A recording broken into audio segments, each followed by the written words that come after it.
entrepreneur? You got to start small. I have not allowed being a woman to hold me back. Credibility is not just making money, it's about making sure that people trust what you're doing. Law practice is not only about going to court, it's about advice. It's very difficult to hire somebody who's not motivated and then make them motivated. One of the things that I'm known for is integrity. They have to see you as a person of integrity. Right.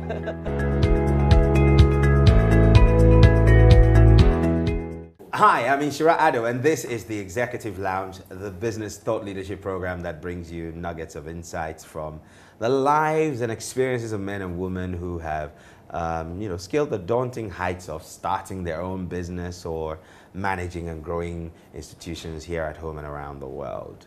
And today we are joined by a woman who took Ghana by storm in 1996 when she was crowned Miss Ghana. Many of us have wondered where she is, but guess what? She's been around busy changing lives, and we're going to learn about her journey and everything on the show today. Welcome to the Executive Lounge, Sheila Azuntaba. Thank you so much, Ishra. So, in 1996, one evening when we all tuned in to watch the Miss Ghana pageant, it was a very beautiful event. I think it was the first time that it was being telecast live on Mnet. And you emerged the winner. But how did it all start for you?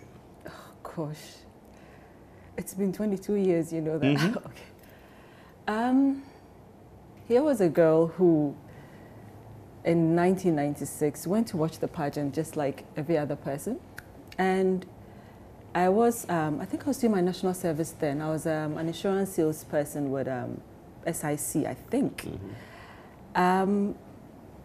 My girlfriends and I at that time had a party, and we all had to contribute. Unfortunately, I couldn't get my portion of the contribution from my mom. So that evening, I went to watch this pageant with my mom, and I looked at the girls on stage, and I thought, gosh, I needed exactly the prize money. Wow. So, and I asked my mom, and she was like, no. You're not getting up on that stage. Yes. And because that September, I was due to go to university. So she's like, no, we came to watch this pageant. I thought, okay, I could just win and get the prize money and still go to university. Two things. So I got up to go to the washroom, and then I met some of the organizers, and I told them, listen, I could do this thing, and I know that I have what it takes to win, so why don't we have a way where I get called on stage that, there are people within the crowd that could take part. So Pickersly goes up stage and then goes like, oh, I met a young lady by name Sheila, and I think Bolga has what it takes, to add to the numbers, and mention my name. And the crowd all went like, yeah, Sheila. Of course, my mother couldn't say no, so she was ambushed her nicely. So she said, okay, go and give it a try. And I won. So I got my prize money the next day, and I was called. Normally when you win, you're asked whether do you want to take part in the national. And of course, that was a no-no. I just really needed the prize money to pay my part of the party. So I totally said no. And then the crew left. I think they went off to Northern Region. A couple of weeks later, I got a call. My mom actually said she spoke to Maha, I think through my sister, and they had watched it on television. And at that time, of course, Maha, Abidipele's wife. That's right. She saw in me the chance for the first Northerner to be Miss Ghana, because there wasn't any Northerner then before I won. So she spoke to my mom and said, listen, we have what it takes to groom Sheila to get the national, to be Miss Ghana. But, I needed some work, of course. I was, 17 years old. I needed to go through the whole grooming. And it took a bit of convincing, but my mom finally gave in. So Maha thought, okay, I have this job and I'm going to do it. And trust and bless her, really. She gave it her all.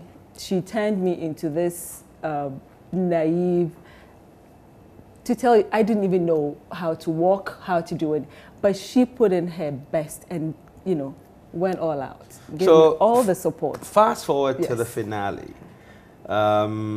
You're backstage and, the announcer saying, we're going to call out the three and we will announce the winner. did you at any point on that evening feel you were going to be Miss Ghana? No. Why?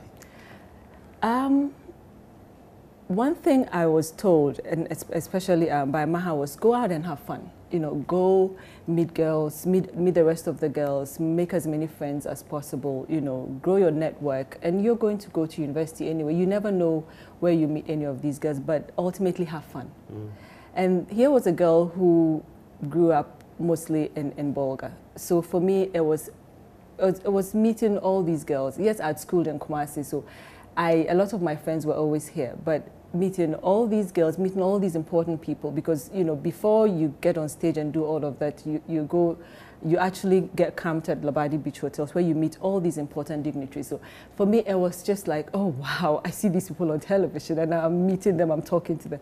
I totally enjoyed all of that. So yes, I gave it my best shot and I knew I could win, but I didn't go there ultimately saying I was going to win. I just wanted to enjoy the process and be part of this thing. So when my name was mentioned, if you remember, I came on stage without makeup because even though I was part of the last 5, I went backstage and, you know, undressed, got ready, you know, got my stuff ready to leave, took off all my makeup because at that time it was really difficult to stay in. I just didn't like the idea of makeup that much. So I was sitting there having a chat with my sister and somebody said, you were 6, I think I was number 16, that's you, they're mentioning your name, you've won. I said, me? It's like, yeah. It's like, oh, we've won. Everybody started shouting, we've won. So quickly I had to put on my gown again, you know, put everything on and then come on stage, you know, do the, you know, the wave.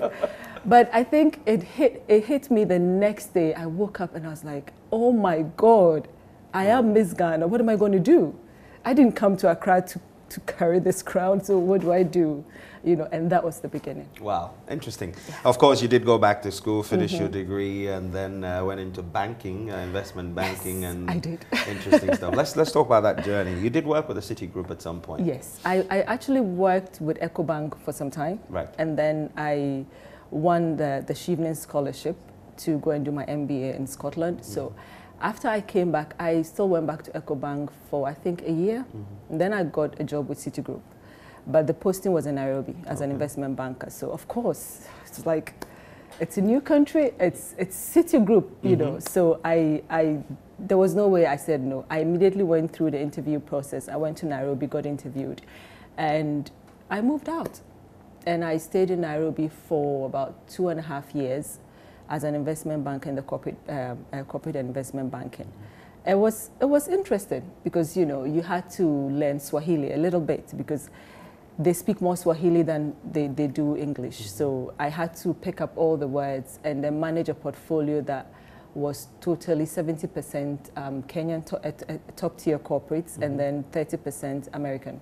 Wow. So that was an eye opener. Wow. It was like, okay, this is the real deal. So how did you settle in from the trappings of the fame of being Miss Ghana and then suddenly going back to school, finishing, working? At any point, did you feel that I've arrived, this is me, and you should listen when I speak? In my family? Everywhere else? Oh, no. First of all, it was my family where what you said you would do, you would do. And I think having that support system and the fact that you needed to, you know, I couldn't let them down because this was more like a bargain. We would allow you to do this provided you come back and continue what you set out to do, which was to go back to school. Right. So ultimately, that was my biggest aspiration at that time. Even though, yes, I took a year off and got a job, what I wanted to do was just to learn and see, do I want to go back to school immediately or do I want to get a job? But I still wanted to go back to school because just getting the job made me realize the gaps I had. And for me to be able to achieve what I set out to do, I needed to go back to school. I couldn't just follow this, you know, Miss Ghana thing, because it was just a year. And you have a year to decide exactly what you wanted to do with your life. It's an amazing platform. It was an amazing platform for me. It opened doors.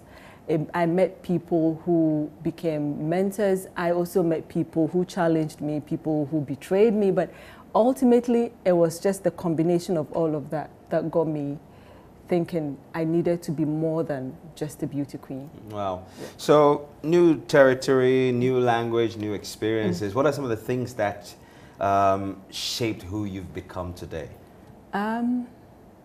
I think being an entrepreneur today started from working with Citigroup, where I dealt with corporates that were run by entrepreneurs who had started up businesses right from nothing to the point where they were bankable by Citigroup. That was, for me, every time I went out was an eye-opener, because some of the companies or people I dealt with in Nairobi was like, oh, wow. And these are Africans, you know, who had businesses.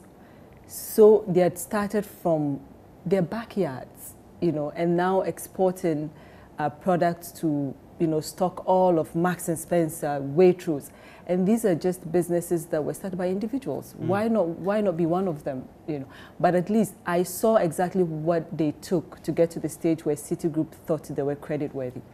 And you had to start from the beginning, you know, small beginnings, ensure everything, the proper structures are in place. Governance, you know, you actually get the right people on your board to ensure that you come up with a solid financial statement where a bank can come in and say, okay, we are ready to refinance or to restructure your balance sheet. These were the things I learned, and I thought, okay, one day if I decide to branch out, of course, these are the basic things I would do right from the beginning. Whether or not I was worth 1 Ghana or 100 million, I would start right from the beginning, because that's how these businesses started. Wow, interesting. There's something I can't, you know, overlook in this particular part of your story, that when you went to Nairobi to take up that job, you had to learn Swahili. Kiswahili. And that's because the Kenyan identity is synonymous with them. Yeah. They're speaking of the Kiswahili language. Have we as Ghanaians lost our way in terms of holding dear to our identity whenever we engage? I wouldn't say we've lost it, no. We got a bit confused at some point. I think slowly we're getting back to that stage where we want to own our identity, because when you work in a place like East Africa, you can say anything about them, but they do own their own, where they believe that whatever we make as East Africans should be made by East Africans, enjoyed by East Africans, you know. So hardly would you find people in East Africa running out of East Africa, you know, over summer because they have to travel abroad. There's just so much you can do there. In Mombasa, you've got Zanzibar. They would rather enjoy their own. So, but slowly we are getting there. We haven't had the opportunity to actually grow and develop our resources, and we're getting there.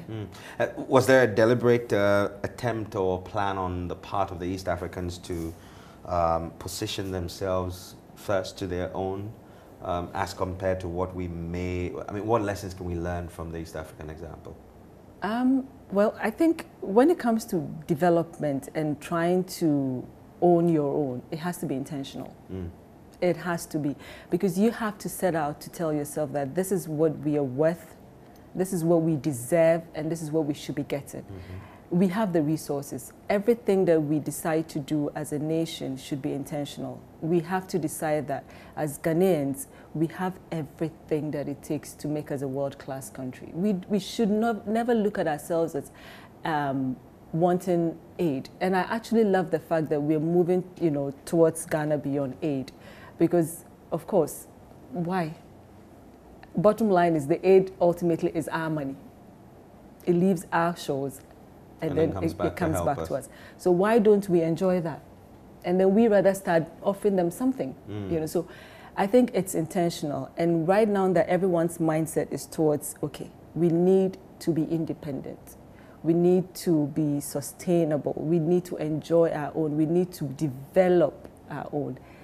This is the direction we should all be. What do you make of the school of thought that this new, if we could call it awakening of us becoming Ghana without aid or Africa without aid, is actually a narrative that's been sold to us by the same people who used to give us aid, because now they want to cut the aid. So, you know, we're rebasing our economy, and we're, you know, numbers are looking better, and we're now middle income or lower middle income. And so that means we have, in the terms of our economic development, have reached puberty, or we've reached adulthood, where we need to stand on our own 2 feet. But do we have what it really takes to transition properly? We do. I think we do. We just haven't utilized our own resources.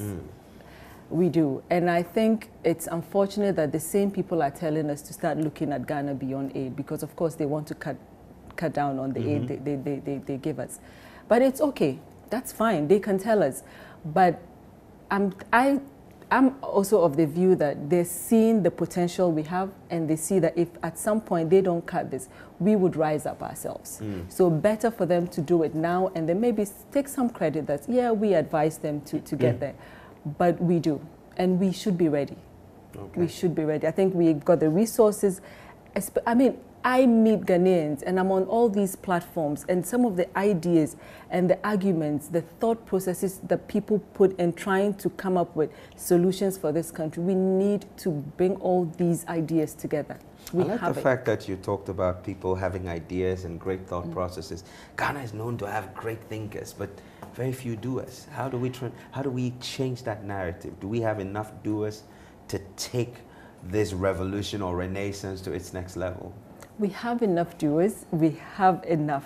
But you know, one thing I've noticed, and a lot of the platforms I'm on, and where people are a little apprehensive in coming up, is because people still have this thing about being victimized. You know, when you come out and you publicly challenge something, you get victimized, or somebody thinks, oh, this person is not for us. I think that is where we've got to make that intentional effort, you know, to move away from that. And once we are able to move away and give people that clarity and the confidence that you can come out boldly, you know, with solutions, because a lot of the times countries make it not by producing anything. A lot of the countries that we are relying on for aid do not produce anything. They just offer solutions.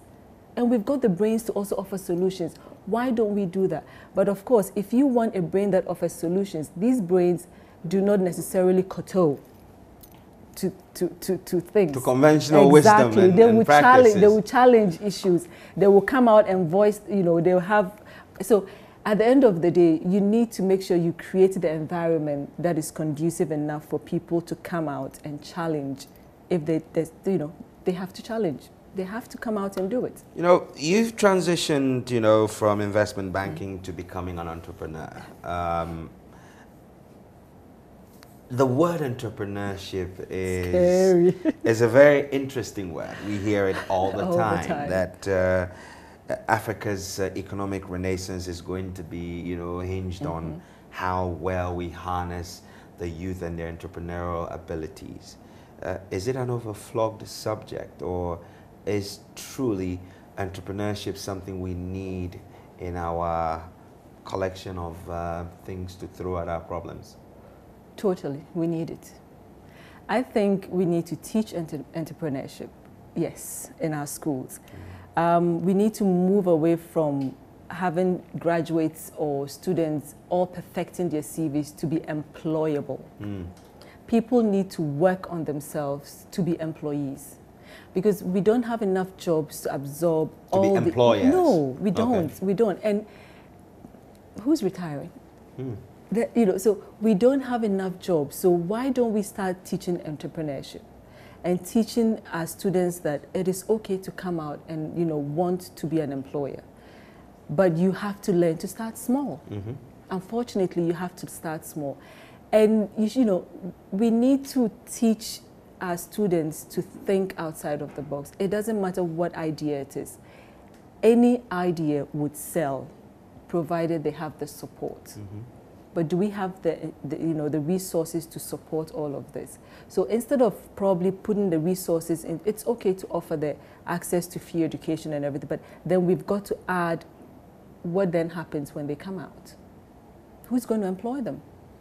You know, the youth unemployment situation we currently have we need to look at how we can solve that, because it's adding on. Every year it's adding on. And there just aren't enough jobs to employ them. So it's not enough to just educate people. No. Give them tools. Yes, give them tools. Through that education. Yes, give them tools. And you think entrepreneurship will provide... we need to teach our youth to think of themselves as entrepreneurs, to think of themselves as employers and not just employees. Everybody, you know, you go to the universities, you're just about to graduate, and you have all these consulting firms that come to teach you how to perfect your CV. For what? So you can get employed. And everybody wants to go into the banking sector because, I mean, they employ. Who goes into public sector? Because already public sector is choked. But then there's a Greek. It's totally the next stage that is it possible to have somebody teach these students how to go into a Greek? You know, and you know, agribusiness is not about farming. You know, on the value chain, there are various stages that, you know, somebody can fit into. But we need to teach our students and to teach everybody that it is okay to get into that. Because I dealt with a lot of agribusiness owners in Nairobi, and they are the richest in Kenya.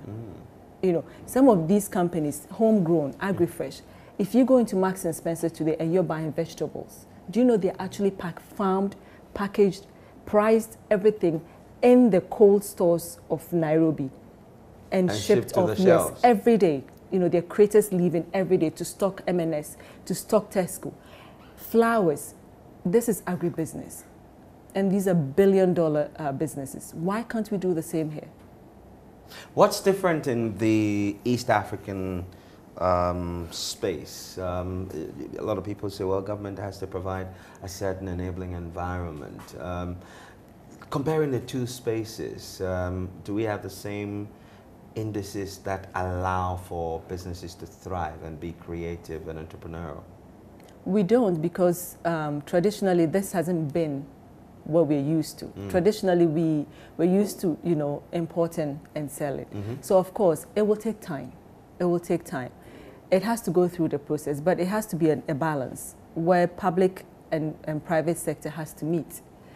We need a mindset change, and we need the support of the government. You know, government has to come in and actively support and make it open, and actually make it in a way that people would love to go into that. So it will take time. We don't have to wake up and expect the change to happen overnight. We never started that way. We're 2 years away from what was earmarked as Vision 2020. And as part of Vision 2020, the whole concept of making Ghana the gateway to Africa, we're supposed to develop the free zones, enclave, do some agribusiness, do some manufacturing. We now have this new paradigm, or this new mantra, Ghana without aid. Yes. So it seems we constantly have been wanting, the desire is evident, we have it. But have we applied our time to the right priorities?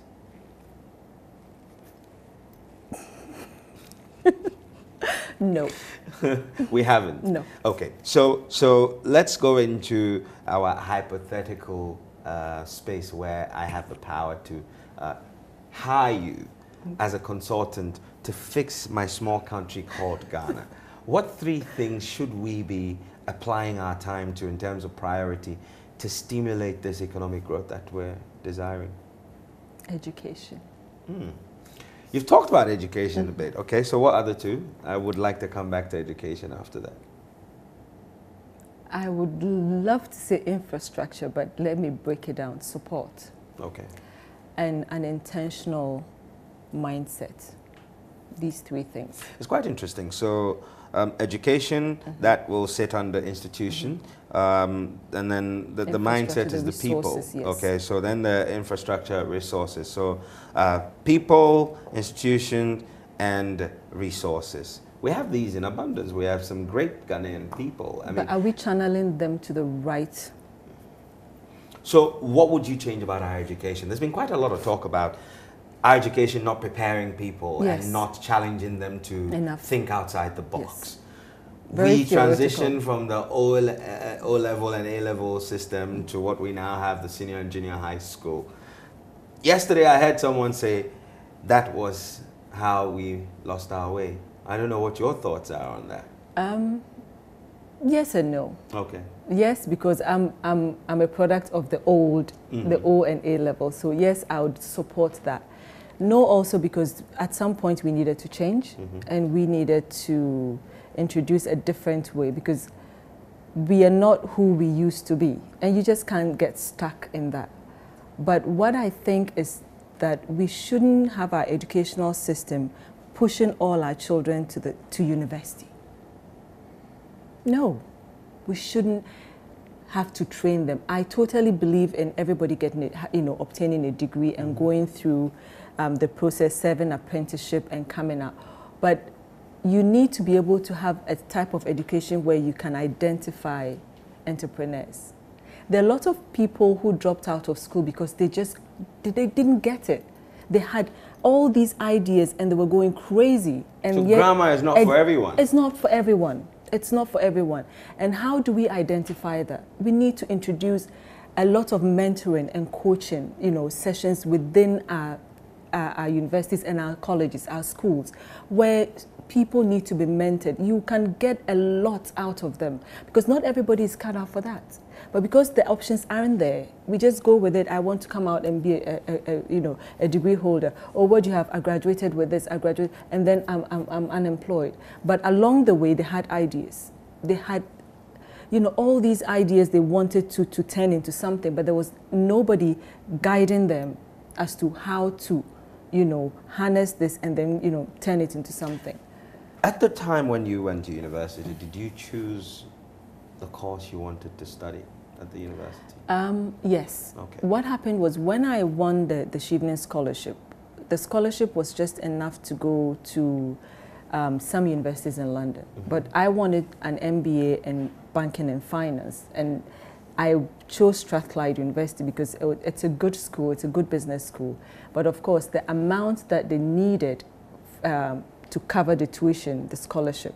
So there were two options the university gave me. Was first of all, I was too young for the MBA program. They needed a certain number of years of experience, and I didn't have that. So I needed to prove to the university that I could do the course. So what happened was there was an exam I had to sit, and if I passed, I get a scholarship as well. I get a certain percentage of the tuition, which added up. I tell you, my life is interesting. It's always, I wanted a party, I won the money, I did my party. And then I got the scholarship. The difference was, okay, so I took the exam and I passed. So I got offered that discount, and that was able to get me into Strathclyde, because then the money from Sheila was, so that's how it started. And when I got there were two options. If I didn't make it or I didn't pass, then I needed to downgrade from an MBA to an MBM, Masters in Business Management, which was just, I think, a little lower. Yes, much lower. Yeah. And I could then do the MBA after that. And I said, no. I wanted an MBA in banking and finance. I wasn't going to do an MBM. If I wanted an MBM, I would stick with one of the universities that, they gave me. So I said, I'll do the exam. I went in and I passed and I got it. And just to cut everything short, I was the youngest in my MBA class, and I emerged the MBA Student of the Year for my school that year. So you just have the knack of entering things, unconventionally and just blowing everyone out of the water. No. Okay. Yes. I was the youngest and also the only black girl in class. Wow. And then you so I needed to make a difference. I just needed to prove to them that even though I came in being the youngest and you guys thought, okay, you needed to do this to prove to us that you could do it, I needed to come out with something else. Let's have a conversation about women in a moment. Yes. And your business, Innovative Microfinance, is preaching this rather audacious dream of financial freedom for all, but you're focusing on women, and it's something I'd like us to explore. So when we come back from this break, we'll go into that. My guest on the Executive Lounge today is Sheila Azuntaba. She's a former Miss Ghana in 1996, for those of you who don't know that. And she is currently the founder and CEO of Innovative Microfinance, and we'll be learning more about women entrepreneurship. We're also going to get her passion about financial freedom for all. So stay tuned. We'll be right back.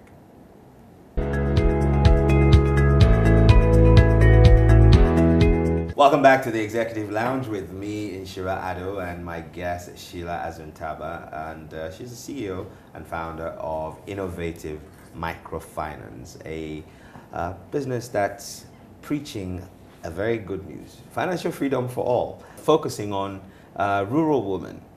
How did the idea of Innovative Microfinance come about, and why rural women at the moment? Okay. You know, I mentioned I worked with Citigroup in Nairobi. So right after Nairobi, I got posted to Lagos. Okay. And in Lagos, I was posted to head the Global Transaction Services. I was in Lagos for under 3 years, and after that, I resigned and came back to Accra. At that time, I didn't want to really work with any of the banks because I just had enough of the investment banking. And I remember for my project, after my MBA, I did this document on how to help the northern women. I'm from the north, and ultimately everything I do always goes back to what to do to help them. So I spent 3 months on this project, and that was to help them. And basically all they needed was to be given the tools, not only finance, but the education, the training, you know, and then also the support to be able to do something for themselves. So I put that into my MBA paper and, you know, put it somewhere. So when I came back, I immediately went back and picked it up and looked at it and thought, okay, how do we turn this into a business? It didn't start out as straight in the north. It started out here helping friends and family with, you know, small seed capital for their businesses. I didn't spend a lot of time to do the research, so that got me into a little bit of trouble. And we were not regulated then, so it was a free fall. You know, nobody owed me anything. I couldn't take anybody anywhere. So I had to regroup, and I realized that being an investment banker is totally different from microfinance. I mean, they're two different things. The only thing they have in common is finance. They're two different things. So I needed to speak to people who had the knowledge of microfinance. And then I went out, met a few guys who had been doing it. Some of them had gone to India for training and were working at the Ministry of, a great Ministry of Finance. So I got together with them, and then we developed a model from my paper. We retweaked it. And then, okay, one of the things was, how do we then help women to the stage where they're sustainable? We create wealth, but with a purpose, because those were the two things I wanted to be able to do, where in creating wealth, I could do that with a purpose. And the only way I could do that was to help, empower, impact, and then make it sustainable. Needed money, which we didn't have at that time. The seed capital I'd put in was quickly being depleted. So I met, should I call him a philanthropic guy who I used to work with when I was a banker. I shared the idea with him, and he was like, I'm totally in. You know, I will do anything, and especially, but on one condition, that everything we do goes to support the northern woman first, before any, yes. And this was then the MD of Wienco. And he said, everything I have done, I've worked in the north, and I see how hard these women, and I said, totally, I see it. But it's difficult because the resources needed, we just don't have them. So what I want to do is to start educating them first before we then even establish whether they're credit worthy or they're ready. Because a lot of the times we think that you just have to give them a loan, but not all the time. You just need to guide them. You know, basic financial literacy. Every woman I have met in the north and even here has two things. One is to change who they are today, and to ensure that their kids don't end up being who they are. These are the two things every woman will tell you. So when we got that story, we told them, okay, we would help you be different. You should wake up and look at yourself and feel empowered, confident that with as little as 500 cedis, you've been able to put your kid in school. And some of them would start with as little as 500 cedis and then ultimately be able to put up a small hut. You know, those are the things women want to know. And it would surprise you that some of these women that we have encountered are women in communities where they're probably married to the same man. You know, so you go into a community where there are 4 women married to the same man. But you see, they put aside the fact that we're married to the same one, rivalry, all of that. That's not really what matters to them. What matters to them is that I need to make sure my children do not end up like me. And when you have that and you tell them you're there to support, but you have to tell them there's no free lunch. Mm-hmm. It's not an NGO. You have to be responsible to whatever help I give you, just as much as I would be responsible to ensuring that it is sustainable. Mm. If you get that story across to the most deprived, illiterate woman, she'll buy into it. Because ultimately, for her, she needs to see that she's making a difference. So the things that they desire are very similar across the board. Everywhere. Hitherto, the intervention of innovative microfinance and your project, what were some of the challenges that they were facing, and what learnings did you come to in trying to bridge the gap for them? I think the challenges they were facing are challenges we face. And I say it's relative, because you may face it today and you think, oh, I'm the only person in it. But if you speak to that woman in the rural community, she's facing the same challenges. Being taken seriously, you know, seeing herself more than just a woman or a mother birthing kids, knowing that she has the potential, but selling herself short because she hasn't been given the platform to actually do something with herself. So the same things a lot of female entrepreneurs face today, they face it, but just that they are in grades. So what I face, so that's what I actually, should I say, did I feed into it or did they feed into mine? But when I spoke to them, I was more comforted, because the same things I wake up and I'm scared to leave my room are the same things they wake up and they're scared to leave. So you identified with their situation? Totally. So looking back at your time at EcoBank, Citigroup, you know, throughout your working life prior to starting your entrepreneurial journey, did you feel at any point that you weren't taken serious? Of course, Strathlight thought that you were too young. So that was did you always have to jump through hoops to sit at the table? I have had to. And I just go back to even being a former beauty queen. You know, a lot of the times I've had to defend myself more and to actually convince people that I am more than just a former beauty queen. You know, I have more than... I have people ask me today who don't even know I have a degree, who would still look at me as, oh, so what are you doing? Or what do you do with your life these days after all the beauty?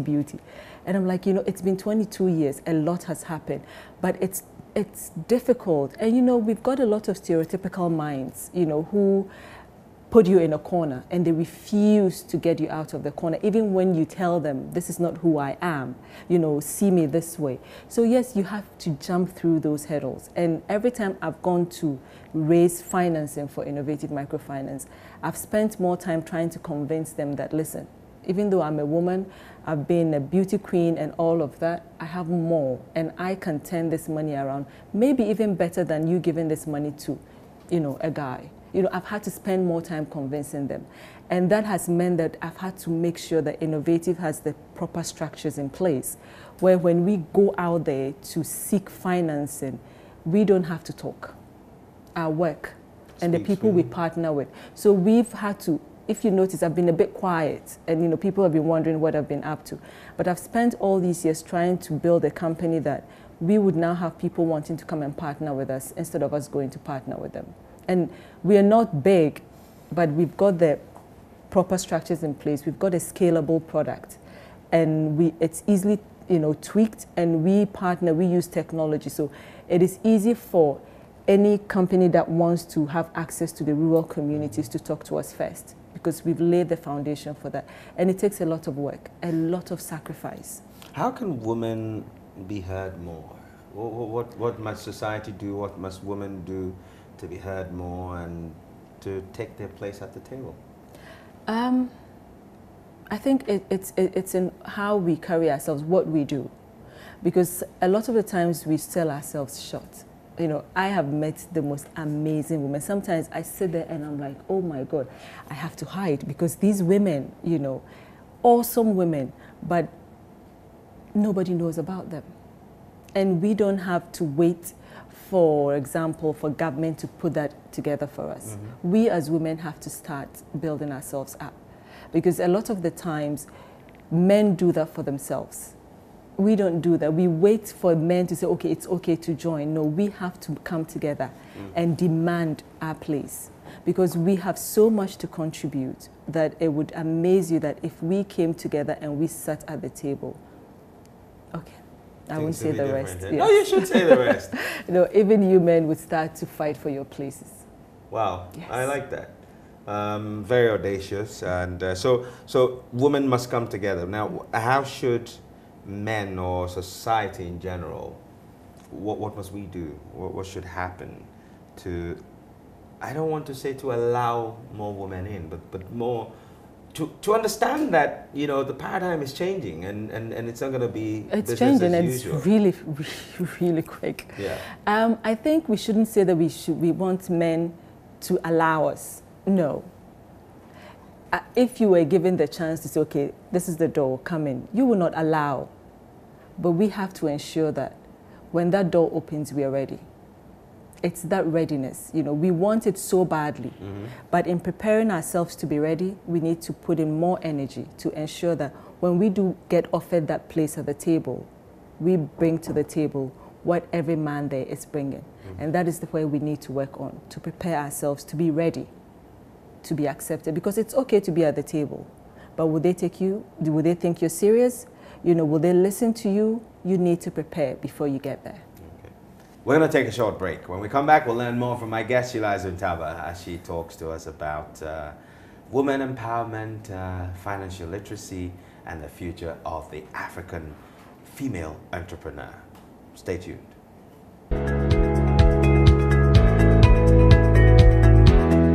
Welcome back to the Executive Lounge with me, Inshira Ado, and my guest, Sheila Azuntaba, CEO of Innovative Microfinance Limited.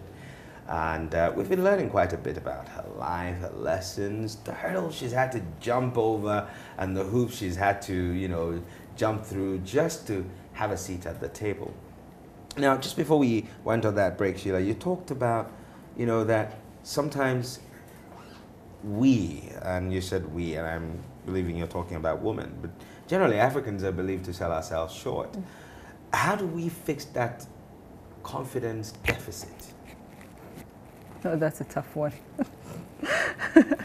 That's a tough one, but I think I see a lot of that changing in Ghana, where the number of female entrepreneurs is actually rising. I read, I think 2 days ago, that Ghana had the most female-owned businesses in the whole of Africa. That alone is a fact that things are changing. Okay. And, people are beginning to take up, the role of entrepreneurs as women. But then what I find out is a lot of these are tabletop, very small businesses where we do them and we structure them around the time, where we can have time for the family, pick up kids from school. So we'd rather get off work and then start something because we have to fit that around, being a mother, a wife. But we need to move from there, where we need to start to think about owning industries. As women, we have the strength to birth anything, not biologically alone. We birth nations, we birth industries, we birth so many things. And we need to, start thinking of bigger things than, I'm not going to say that I'm looking down on tabletop businesses, but you can turn a tabletop business. I'll give you an example. I met a certain lady who blew me away. This lady is into maize. She's got a group of women and she's got a farm in the Volta region. Now, what she did was, instead of just being on just one side of the value chain, she decided to own the entire value chain. Wow. So she's employed the women. The farmland is hers, she's gotten from the chiefs, and she controls the quality of the maize. So she buys the inputs for the women to farm, and then she's the off-taker. And she uses that to produce a cake and packages it well for all these shops. So when she came to us and told us her need, it was a no-brainer. I sat there, I said, we will support you. Because this is what we want to be able to see women do. Where if you go into a business, you study the value chain and you position yourself where you control 80% of the value chain. If you control 100, so be it.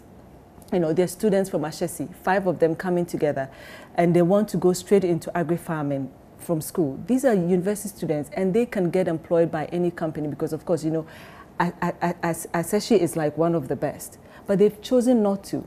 They have a model, they've got a plan, and they're actively doing presentations and raising funds. So immediately after they graduate, they're going into agri-farming. You know, these are the things we want to see. And they're as young as 24. I don't know what I was doing at 24, you know. I was waiting to be employed by a bank. Yeah. And they are saying, no, we don't want to be employed. We want to employ. You know, so that is how we have to look at it, where the female entrepreneurs should start thinking beyond just the small things. And it has to, you know, I always go back to education. Education, education, education. And it's not just going to school. You know, mentoring, coaching is all part of educating them and then strengthening them, but we have to come together to do that. So there need to be, you know, women coming together, like forming on a bit of an amalgamation, sharing experiences and having each other's back. Education is important, as you say. But financial literacy is something that, you know, is not gender specific. And it's an equal opportunities offender. Both men and women need that help, but still focusing on the rural woman. I'd like you to paint a picture of what you dream of, the future of the rural female entrepreneur who's financially literate would look like. That's the picture I painted. Dreaming big. Yes. Building industries. Yes. The paddy rice farmers we fund in northern region, where these women shouldn't only be the ones on the farms, but should be the off-takers and the ones who own the farms. You know, a lot of the times the farms are owned by the chiefs. So yes, of course, we give them that. But you can get to a stage where that female entrepreneur is the one who employs the other women, because it is only through that that they can actually give or share their experiences, because you've been there, you struggle together, you can share that. And that is where I see the rural female entrepreneur, you know, that's what my vision and dream for them is, that they should own the entire value chain. Now, we talk about scaling up a lot. You contend that your business is small, but making you know, strides to growth. Lots of businesses in Ghana, albeit owned by women, are quite small. In terms of how we go from small to medium to large industry or enterprises, what are maybe 3 key things that you think people ought to start doing now, beyond coming together? Beyond coming together, one thing I would always say is it's okay to start small, because you get to learn and you make all the mistakes and you regroup. It's okay, but don't stay stuck at being small, just doing the same thing over and over again. But one thing we often fail, and a lot of the times when I speak to a few of the female SME businesses, is the proper structures aren't put in place. It shouldn't take you to be 1 million cedis worth to finally hire an accountant, or to have a proper bookkeeping, or to have your financials done. Start from the very beginning. You know, and sometimes when you speak to an entrepreneur who's just started a business, you ask them, how much are you paid? They're like, oh, well, you know, the business hasn't picked up. No. You should know your worth right from the very beginning. If you think this business is going to be $10 million, you should price yourself at that. You may not be able to pay yourself that from the beginning, which you should you should loan it out to the company. But you should make sure everything that you take out of the business is made sure it is for the business. So you pay yourself a salary from the beginning, and make sure you separate yourself from the business, meaning hire people to help you. You don't have to go get a big-time accountant. No, the students, UPS, right? University of Professionals, right. UPS, who are willing to intern. You know, get one of them every week. Let them put together your books for you.